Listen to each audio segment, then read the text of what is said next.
Under a partnership between Scholastic and Microsoft Kids, we saw a big slew of the Magic School Bus computer games. Now, quite a while back, I looked at one of those games. I looked at the Magic School Bus Explores the World of Animals. And now, today, we are going to look at the Magic School Bus Explores in the Age of Dinosaurs. So because I had to detour from true educational games to the humongous entertainment games, a thing I haven't been able to talk about for a while is actual education value in the computer games. So if you go back to those earlier stuff, that was a big proponent. I felt it was important to talk about how good the educational values were presented and how worthy the educational values were. And it would be really nice if I could do the same thing for this next game, but it's about dinosaurs. It came out in the 1990s. I'll be real with y'all, I couldn't even bother to try and see which facts were accurate or no longer accurate.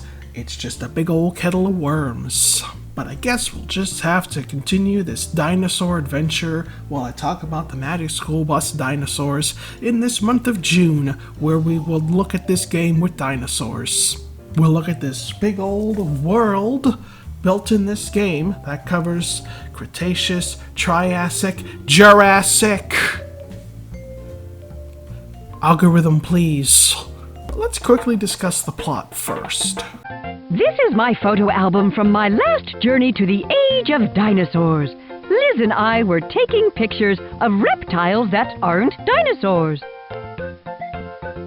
Oh dear, one of my photos is gone, and I need your help to replace it. So the difficulty on this one is much more toned down than the animal game, unless you get a little bit creative with it. If you collect all three of the jewels, your very last hint is just going to be the location that that dinosaur or dinosaur-like creature is in. Makes all the sleuthing and investigative work useless. Just go to that area and snapshot anything that sounds remotely close to what they were looking for. And there's only like 4 dinosaurs on each world map thing, so you'll figure it out. Of course, that being said, you could just try to figure it out by only clicking the first 2 jewels, or maybe even just the first jewel. Now, if you're hoping for some footage of what these pictures look like after I take them from Miss Frizzle, you're a little out of luck with my copy. Congratulations. I just went for the biggest one.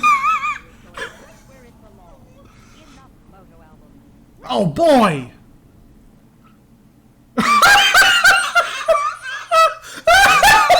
This is the risk you always take getting old PC games, and let me tell you, it never stops being funny. So by the way, if you couldn't figure from the live recorded thing, if you go on my side channel, I have a whole little Let's Play dealie where I just played the game for a while. It's good stuff over there, and you'll even find out what you get when you win the game. What a nice thing. Alright, so the other things I can talk about is the presentation. And while I do still think the animal one was a little bit better looks-wise, I won't lie, there's a real big charm to the art style here. Some stuff is hand-drawn, specifically, not just all the main characters, but you can transition between world to world as long as it is in the same part of the Mesozoic era. And the bus will walk over there with a nice little transition of a dinosaur looking at the camera.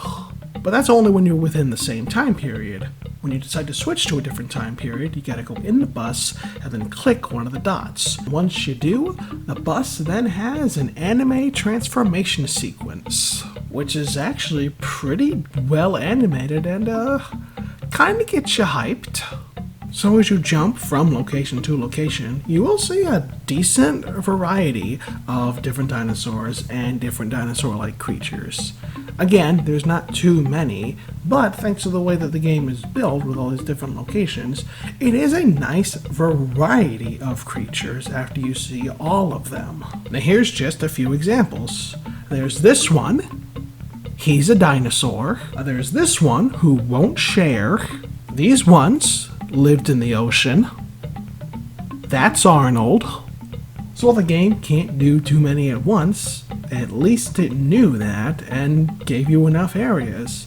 Wouldn't be surprised to find out if there were technical limitations that gave them less dinosaurs per screen than they would have liked. Still, I appreciate the variety. But of course, the real make it or break it is how good are the mini-games here. The Magic School Bus games are always chock full of mini-games, and I've got to say, there really is an interesting variety here. I played a good amount of the minigames in the other video I made for the side channel, so because of that, of all the games I exclusively saved just for private recordings, I'm only going to top out the ones that I felt really had something really going for them that needed further discussion. Some of them are just so simple that they're just a fun little experience and there's not much to say. But some were just a tad bit deeper, so here's an explanation. This was a bit of a classic. You gotta climb up the volcano while the meteors are running down, and you gotta get all the bushes, cause you're hungry. Kind of frantic. I feel like the controls are a little bit odd. I had some difficulty climbing up and down the rock ladders, which is even worse when they start moving left to right. At the same time though, it's fun. I just gotta say this right now, most of the minigames were just really fun. This was another classic to me as I played it a lot when I was younger. You play as a mother protecting her babies, and you ram these carnivores so hard they turn to dust instantly. Now, one that should be a winner, but kind of isn't, is... Well, you ever play the Magic School Bus PC games and go, man, I wish I was playing a board game? It's wild, it's crazy, it's Dino Madness! Welcome to Dino Madness, the only dinosaur board game this side of the Cenozoic era. I'm Baryonyx, and I'll be your host as you travel through the age of dinosaurs to get your Paleo Card prize. Mwah! It's an interesting concept, all things considered. It's a game show style format, but an actual board game. You actually have to click on the dice, and they shake for your roll. And what's even more interesting, and is something I just would not have expected, there's two-player competitive play. So if you have a real-life person beside you on the computer, you can actually play the board game against them. If you don't, then you just play against Liz as an AI computer opponent. So hey, if you have this game and you have some friends over, you know, they want to play Counter-Strike, they want to play TF2, Halo, Roblox, that, you got the Magic School Bus Explores the Age of Dinosaurs, motherfucker. Yes, you're right about that. You're on your way to winning fabulous Paleo Card prizes. I've never known you to be patient, Cousin Liz. It's your turn to roll the dice. So the board game takes way too long. I didn't finish playing it. Sorry, which is a shame, because you don't just get one Paleo card when you win this game. If memory serves, it is somewhere between 3 and 5. So the game will reward you heavily for having the patience to go all the way through. It's as if the developers knew that this game takes way longer than the others. With the other ones, such as say the Volcano one, you get a Paleo card just for defeating a stage, which, you know, can take less than a minute. Same thing with evaporating the carnivore dinosaurs to protect your babies. Oh yeah, Paleo cards. That's an interesting mechanic too that really adds a level to all of the minigames, as you get them for pretty much all of them. But a Paleo card is just a stone tablet with a dinosaur on it or dinosaur-like creature. And you get its picture, you find out how to pronounce the darn thing, and on the back you get, well, its stats, if you will. How big it was in both meters and feet, which is really cool they went that far. How much it usually weighed in kilograms and in pounds, which again is a really neat little thing and a nice extra mile. You get the location that its fossils are typically found, and the era of time that it was actually alive according to the fossils. It's definitely a really nerdy prize, but you're playing a Magic School Bus game. I really like this feature, and it makes even the more stressful and boring mini-games really worth playing. It's nice collecting these, and I got a funny feeling that the Pog and Pokemon card craze probably helped create this idea, but I'm not gonna complain. Goodbye, and I hope you come back soon to see me, Baryonyx, your board game host. So, we've now explored the Age of Dinosaurs with the Magic School Bus.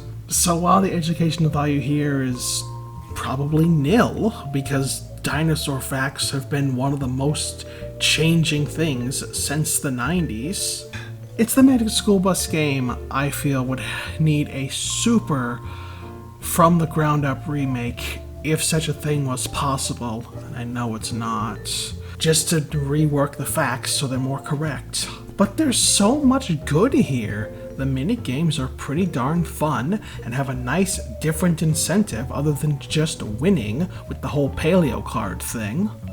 The animation is still great, the banter is still pretty funny. It's still a really fun game that if you can find a copy in a Goodwill, I guess go pick up. This was a nice thing to revisit.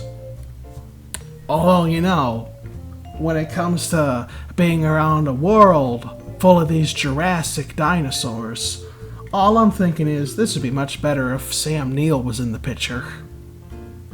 I'm a big fan of In the Mouth of Madness.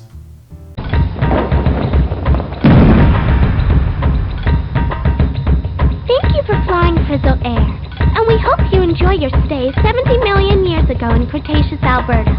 Watch the predators, please, and have a good day. Bye-bye!